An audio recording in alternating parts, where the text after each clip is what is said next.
Cowboys owner Jerry Jones was asked about the team's playoff chances. Take a listen. Our best shot, I think, is to win the division. I really am pleased with how this team has come together over these last 2 or 3 weeks. I'm excited about what we've done, how we have evolved, and it would be a fairy tale, not total fairy tale, but it would be wonderful to pull this thing out, get in those playoffs, and have this staff make a run at it. We've got the personnel that we can compete like that. It's time for today's Future Spotlight, presented by DraftKings Sportsbook. The Cowboys currently plus 300 to make the playoffs and plus 650 to win the NFC East. Dallas will head to Detroit for a meeting against the Lions on Thursday. Detroit currently plus 115 to make the playoffs. So both the Lions and Cowboys on the outside looking in for the postseason right now. Swagu, what's the most important thing in your mind heading into this matchup on Thursday night? Set edges is the first most important thing, and make Jahmyr Gibbs get into the line of scrimmage, and this is where the Quentin Williams has to pay off. Dallas last week against Kansas City, all of their sacks on Patrick Mahomes came from a 4-man rush. And Quentin Williams had a lot to do with that. But this run game is going to be vital as well. We all know the weakness of the Detroit Lions offensive line. We know the weakness of Jared Goff. Pressure in his face. We've said it 1,000 times. Another thing I'm be interested to see, though, Dan and MK, is how much does DeMarion Overshown, how much is he used as a blitzer? Well, I was just about to ask you, because I feel like for Detroit, their best chance is getting Gibbs out in space. So they send him to try to force him to stay in and pass protect, which has been such a weakness for them. I would trust him tackling me space more often than not. Yeah, you do, but she means, like getting it out of your hand. That is, it's a real good chess match. This defense, Dallas defense, now can run. Eberflus could coach now. Coincidentally. You got good players? We knew about that. Yeah, it helps when you've got somebody who can actually do it. Okay, so on the offensive side, there's obviously people know about the two great receivers in CD and George Pickens, but what's something that this Dallas offense does in the play action game that really nobody else does? Yeah, I don't see anybody else doing it. I kind of call it like this B-gap, stretch zone, play action chunk game. What I mean by the B-gap is the A-gap is in between the center and the guard, and they'll go on this very long play fake and see where Dak is initially. He's on the hash, right? So here's this under center stretch zone moving down to the bottom of the screen. They pull the center to protect the backside. Look where he sets up.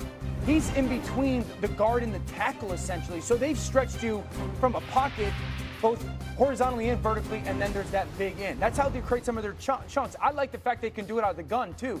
This time in the gun, there's that center pull, but see where Dak is when he makes the fake. Now see where he goes and sets up. He's already outside the hash, so once again, he's in that in between the center, or the guard and the tackle location. There's another huge throw down the field. So I'm watching this team just stretch defenses. This time it's a ball fake to the jet motion. See how far he is from the defensive line now, both vertically but also just width-wise. Now the defense is so worried, it's a check down to Turpin. I don't see teams, I see teams going underneath the center, quarterback takes it from behind the center and he sets up on his, they're stretching so far and it's not keepers, it's throwing it back across the field. You're now watching the gun play action stuff, which is great as you highlighted it, and thinking, man, I bet Philly wishes they could do some of that. And for next year, Clayton Adams, who's their run game coordinator, I have to think he's involved in some of this because the run and the pass look so much like each other. Philadelphia. Hello. Okay, Lions, let's go to the matchup here. If they play man coverage, that's a death wish against this team. And we know they play a ton of man coverage. We know they blitz a lot. You can't do that against Dallas. You got to just try to stop the bleeding and play for red zone stops. I was looking at which team played them the best. It was actually the Arizona Cardinals, who just played a ton of quarters. They play a ton of quarters normally. Light boxes, dared them to run it, put extra bodies in coverage. That's really your best chance against these Dallas receivers because they're so dominant and because the quarterback is so good against pressure. So big challenge for Kelvin Shepard. That's a pretty strong identity shift from what they normally do, but I think it's necessary for this game because you have no other choice. And so you make a great point. Shotty has stuck with the run game even when he's been successful pushing the ball down the field. I think that's going to be big for him as well. It's just so funny. You brought up Arizona. Like, it wasn't that long ago. They lost to Arizona at home. And then now look at how we're talking about this team. The Cowboys favored in 4 of their remaining 5 games, according to ESPN Analytics. What Jerry's talking about. Okay, new on NFL Live from Adam Schefter. For the second straight day, this is something important for this game. Lions wide receiver Amon-Ra St. Brown did not practice today due to that sprained ankle he suffered on Thanksgiving. Something to monitor certainly as we get closer to Thursday night's game. We'll continue to bring you updates on St. Brown throughout the rest of the... That you guys had on Sunday have been the issues all season. Why have the answers to those issues been so loose? Because those same ingredients have produced 6 wins as well as 6 losses. And so, it's about how we cook it this week. He answered that really well. He always does. Question. He does. Okay, let's continue on here with the AFC North picture. Ahead of their pivotal meeting in Baltimore this Sunday, ESPN Analytics favors the Ravens to win the AFC North over the Steelers. Baltimore has won 5 of its last 6 games. However, it's coming off an 18-point loss to Cincinnati with Joe Burrow returning on Thanksgiving night. That marks the second largest loss of Lamar Jackson's career. Lamar and the Ravens just made this division race a lot more interesting with their loss to Cincinnati last week. But Dan, what's going on with Lamar's production these last couple of weeks? We wondered, is he hurt? What's happening? He's got the same kind of misses as J.J. McCarthy does. And we've talked about the J.J. McCarthy misses, and you go, how? When you watched Lamar last week, you're seeing guys get open, and he's missing them by 2-3 yards. This is an out route to Zay Flowers. He's wide open. That ball misses by a good yard. Then you're going to get Mark Andrews on an out route underneath the center. The defender falls down. He misses that by another 1.5 yards. Then he's going to get likely on a crosser. This is probably the most glaring one. Yeah. Lamar Jackson's won 17 MVPs. He misses that throw by 10 yards.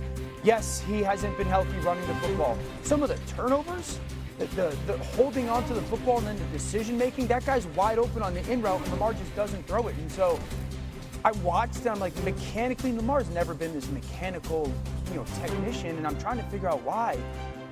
I don't know. It's just the misses are jarring when it comes to how bad they are.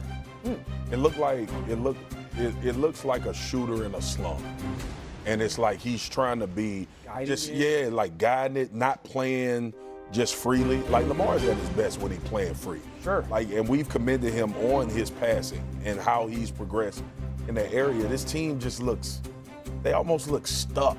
Yeah. Almost like seemingly. You look at the run game. I know Derrick Henry had the touchdown down the sideline, but then it went back to getting stopped in the backfield. Yeah. It went back to there's a yard. Yeah, a yard. So again, I don't know offensively if it's the offensive line is different, but I don't know if it's just not.